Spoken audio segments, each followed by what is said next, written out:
3 kgs, 2 kgs, 1 kg शायद यही थे वैल्यूज। अच्छा, और ये हाँ यहाँ पर μ1 is 0.1, यहाँ पर μ2 is 0.3,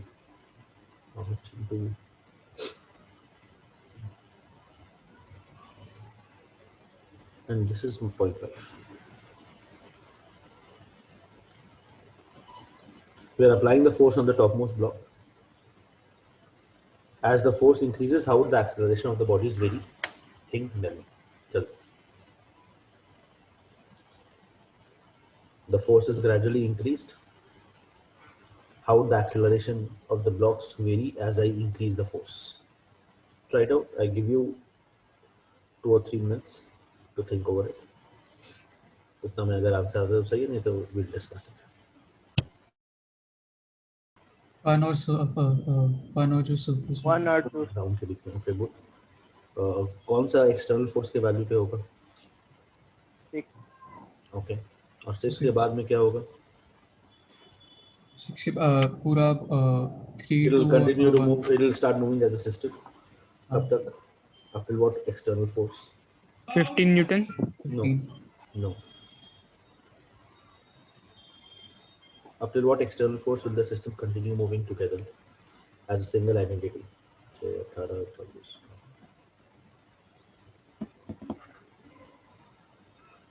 So the first step in these problems is to find out the maximum friction available. F1 का maximum value is 6 newtons.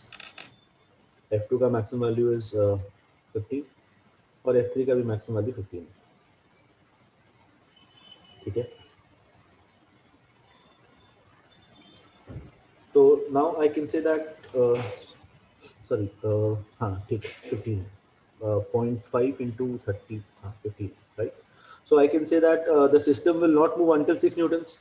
जब तक 6 न्यूटन नहीं हो जाता तब तक तो ग्राउंड ही उसको मूव करने नहीं देगा. So 0 to 6 न्यूटन्स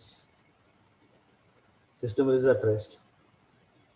ये 3 ब्लॉक सिस्टम में क्या क्या वेरिएशंस हो सकता है? Can anyone tell me what are the variations possible? किस डिफरेंट टाइप्स ऑफ मोशन के का अगर सोचे तो क्या क्या वेरिएशंस पॉसिबल हो सकता है? पहला वेरिएशन है कि ऑल 3 रिमेन एट रेस्ट, या फिर क्या हो सकता है? They all move together with a common acceleration, या फिर क्या हो सकता है?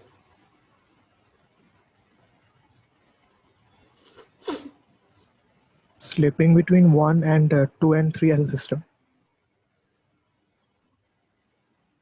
A and B can move together, or slipping. There can be slipping between B and C. A and B move with same acceleration and C with a different acceleration. या फिर B and C as a system and A with a different acceleration. या फिर तीनों का अलग अलग acceleration. ये generally 5 variations है फॉर अ 3 ब्लॉक सिस्टम.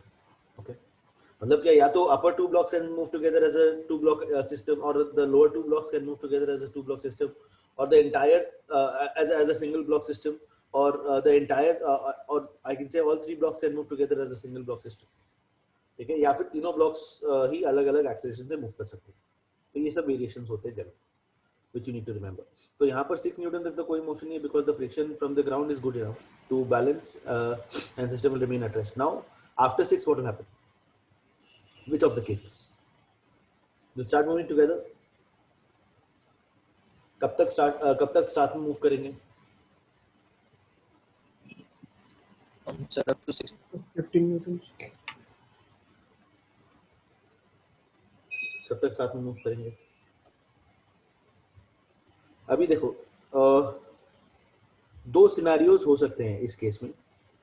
ए के ऊपर फोर्स लगा रहे तो हो सकता है या तो ए और बी साथ मूव करने लग जाए और सी का एक्सेलरेशन अलग हो जाए, या फिर क्या हो सकता है ए के ऊपर फोर्स लगा रहे and slipping starts between A and B first. So after this already the slipping starts between C and ground. After this there is slipping between C and ground.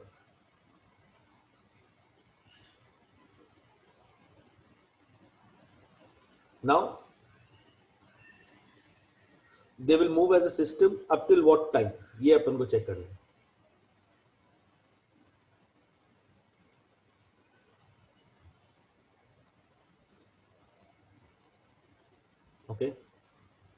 कब तक वो साथ मूव कर रहे हैं वो अपन को चेक करना है. 6 से कौन सा एक्सटर्नल फोर्स का वैल्यू तक they move together. This is what we have to find out. How do we find this out? So 1 kg के लिए 15 न्यूटन मैक्सिमम फोर्स है. 1 kg के लिए 15 न्यूटन मैक्सिमम ड्राइविंग फोर्स है, करेक्ट? So 15 minus 6 by 1 तो 9 metre पर second square हो जाएगा. 9 मीटर पर सेकंड स्क्वायर हो जाएगा. और कुछ? प्लीज रियलाइज बी और सी को अगर मैं सिस्टम मानता हूँ, ठीक है, तो who is driving it? The friction F3 is driving it, और ये 6 न्यूटन ऑपोज कर रहे हैं. तो what can be the maximum acceleration over here?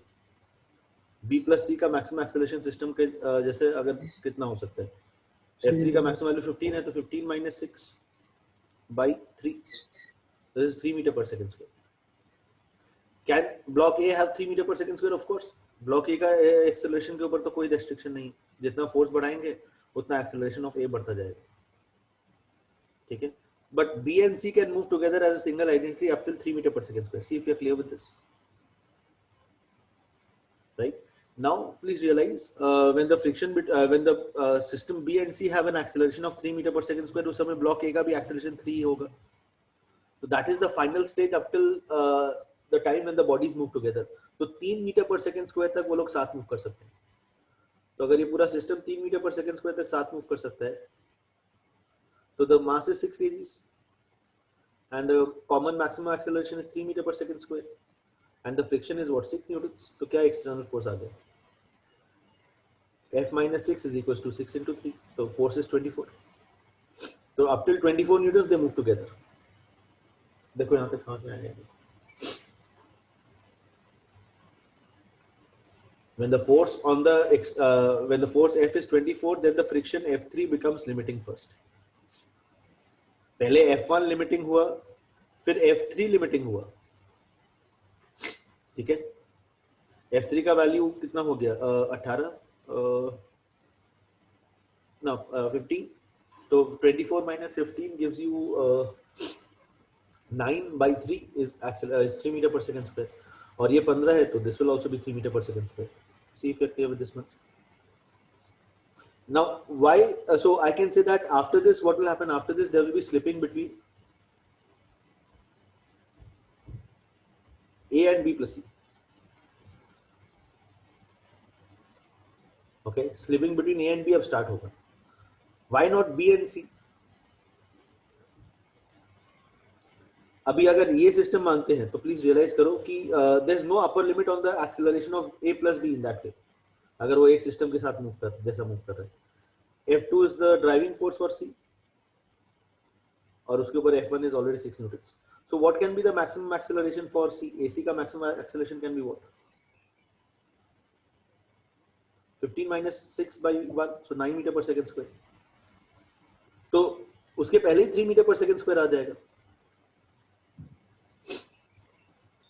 जब एक्सेलरेशन सिस्टम का 3 मीटर पर सेकंड स्क्वायर है, तो how much is the friction between B and C? Can you tell me?